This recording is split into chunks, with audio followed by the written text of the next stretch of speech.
नमस्कार, मैं हूं भूपेंद्र और आप देख रहे हैं द ग्राउंड लेंस। आज हम बात करेंगे कि सरकारी स्कूल क्यों बंद हो रहे हैं, क्या है इसके पीछे बड़ी वजह।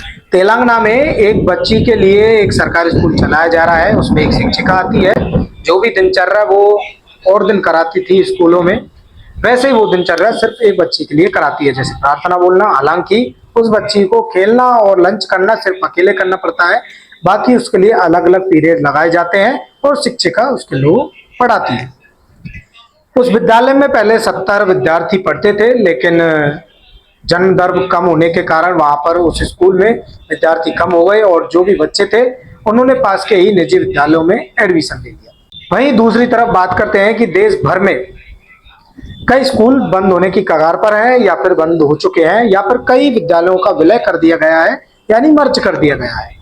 हम देश भर में देख सकते हैं कि पिछले दशक में 2014 से 2024 तक विद्यालयों के बंद होने का आंकड़ा लगभग 89,441 तक जा पहुंचा, जिनमें यूपी एमपी जैसे राज्य आ गए हैं। हाल ही में भजनलाल सरकार ने राजस्थान में 190 प्राइमरी स्कूल और 260 सेकेंडरी स्कूलों को या तो उनको मर्ज कर दिया है और जिन विद्यालयों में 50 से कम नामांकन थे उनको बंद कर दिया है। इनमें ज्यादातर हिंदी मीडियम के विद्यालय थे। महात्मा गांधी मॉडल स्कूल और इंग्लिश मीडियम स्कूल अभी भी चालू है। कई राज्यों में कई विद्यालयों को बंद कर दिया गया है या फिर मर्ज कर दिया गया है।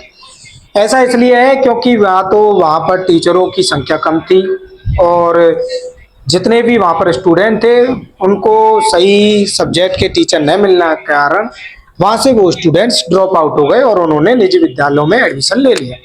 इसलिए कम संख्या होने के कारण स्टूडेंट्स की इन स्कूलों को बंद कर दिया गया। अब हम देखते हैं कि जो भी सरकारी टीचर हैं सरकारी विद्यालयों में पढ़ाते हैं, वो कितने सरकारी टीचर हैं जो अपने बच्चों को सरकारी स्कूलों में पढ़ाते हैं। जो भी बुद्धिजीवी हैं जो बात करते हैं कि सरकारी स्कूलों में टीचर नहीं है, सरकार क्या कर रही है, स्कूलों की हालत खराब है, उन बुद्धिजीवियों के बच्चे भी शायद ही सरकारी स्कूलों में पढ़ते होंगे, वरना सभी के प्राइवेट स्कूल में पढ़ते हैं।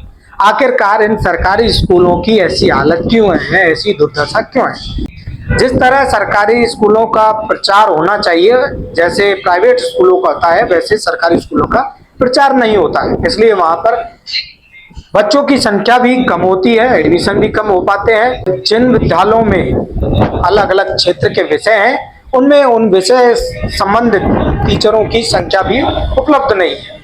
हमारे देश में सरकारी कर्मचारी हो, सरकारी टीचर हो, सरकारी नौकरियों में लगे हुए जितने भी लोग हैं, जितने भी बड़े बड़े नेता हैं, बड़े बड़े आदमी हैं, ये सब सरकारी स्कूलों को प्रमोट तो करते हैं, लेकिन अपने बच्चों को निजी शिक्षा दिलाते हैं और उन बच्चों को सरकारी विद्यालयों में नहीं भेजते। हालांकि वो अभिभावक को दूसरों को कहते हैं कि वो अपने बच्चों को सरकारी स्कूलों में पढ़ाएं।